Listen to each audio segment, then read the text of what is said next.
2D animation में अब हमारा नेक्स्ट टॉपिक है still life for basic drawing in 2D animation. ठीक है, स्टिल लाइफ मतलब कि रुकी हुई, जो स्टैटिक मोशन में है, ठीक है, हिल नहीं रही।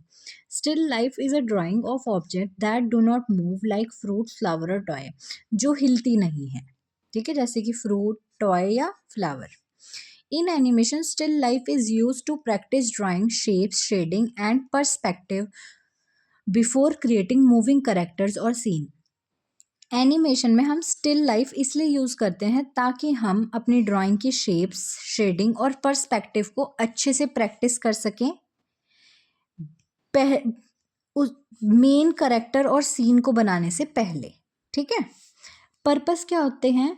Practice observation, learn to see shapes, proportion and light. ठीक है, प्रैक्टिस ऑब्जर्वेशन की ऑब्जर्वेशन को प्रैक्टिस करने के लिए। ठीक है, understand perspective, helps in drawing object correctly in scenes. ठीक है, improve shading and detailing, learn how light and shadow works on object, build foundation, good practice for drawing background. ठीक है, ये होता है हमारा स्टिल लाइफ। उसके बाद हम बात करते हैं असाइनमेंट की। असाइनमेंट स्टूडेंट्स एक शॉर्ट क्लिप होती है, ठीक है, जो एज अ पोर्टफोलियो काम करते हैं, कि मतलब उसमें क्या होता है ना, हमें सारी चीज़ें असाइनमेंट के फॉर्म में मिलती है 10 मिनट स्मॉल क्लिप की उसमें। ठीक है, assignment help student to practice animation principles, develop skills and build a portfolio.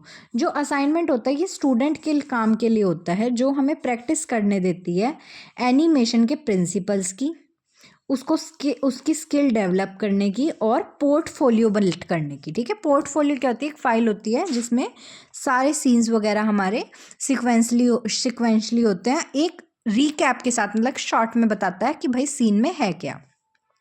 Purpose, make 10 seconds animation to practice techniques की प्रैक्टिस कर सकते हैं हम उसमें। Experiment with animation principle like squash and sketch, experiment कर सकते हैं हम स्क्वैश और स्केच का। ठीक है, एनिमेशन के प्रिंसिपल्स के साथ हम एक्सपेरिमेंट कर सकते हैं, तो हमें पता चलेगा कि भाई आगे कैसा काम होएगा उसका। Learn industry software like Toon Boom, After Effects and Adobe Animate. ये सॉफ्टवेयर इंडस्ट्री के सॉफ्टवेयर के बारे में हमें बताता है। ठीक है, असाइनमेंट का स्ट्रक्चर भी उसी प्रोडक्शन से बनता है, pre production, production, post production. ठीक है, टाइप्स ऑफ असाइनमेंट, सबसे पहली होती है short animated clip to practice timing and movement. Short animated clips क्या करती है? हमें टाइमिंग और मूवमेंट के बारे में प्रैक्टिस करने के लिए मदद करती है। Logo animation, animates logo with sketching and story board. Audio driven assignment, shrinks animation with sound and dialogues. ठीक है, ऑडियो ड्रिवन मतलब कि उसमें साउंड्स और डायलॉग्स को ऐड करती है। ठीक है, hand drawn, where each frame is drawn by hand. ठीक है, ये ट्रेडिशनल वे है। Exercise based animation, simple actions like bouncing ball to learn timing and spacing.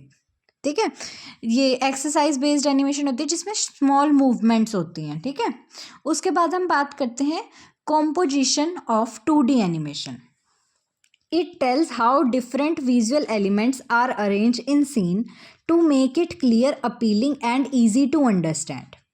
ठीक है, It tells how different visual elements are arranged. ये हमें बताता है कि visual elements कैसे arrange हैं सीन के अंदर, ताकि हम समझ सकें उसको क्लियर, अपीलिंग और ईजी वे में। ठीक है, it tells how different visual elements are arrange in a scene to make it clear, appealing and easy to understand.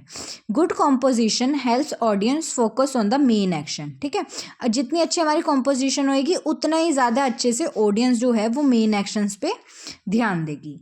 Basic elements of composition, character and objects. ठीक है, character and objects तो already होते हैं, वही तो subject है scene का, वही तो व्यूअर की आइज को गाइड करेंगे कि क्या क्या देखना है। Character and object are main subjects in a scene, place to guide the viewer eye. ठीक है, बैकग्राउंड इन्वायरमेंट सेटिंग है जो कि सपोर्ट करता है स्टोरी को लेकिन एक्शन को डिस्ट्रैक्ट नहीं करता।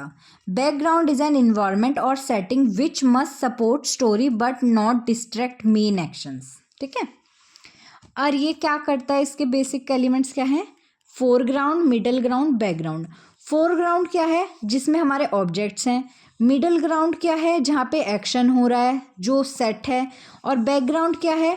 उसका बैक सीन है, उसके पीछे क्या है। ठीक है, foreground object closest to the viewer, middle ground main action takes place here, background है हमारा एड डेप्थ एंड कॉन्टेस्ट। फिर आता है हमारा four lines and shape are use to direct attention and show motion. जो हमारा लाइंस एंड शेप होता है ये किस लिए यूज होते हैं? कि ये हमारे मोशंस को डायरेक्ट कर सकें और अटेंशन और शो मोशन कर सकें। ठीक है, मतलब use to direct attention and show motion.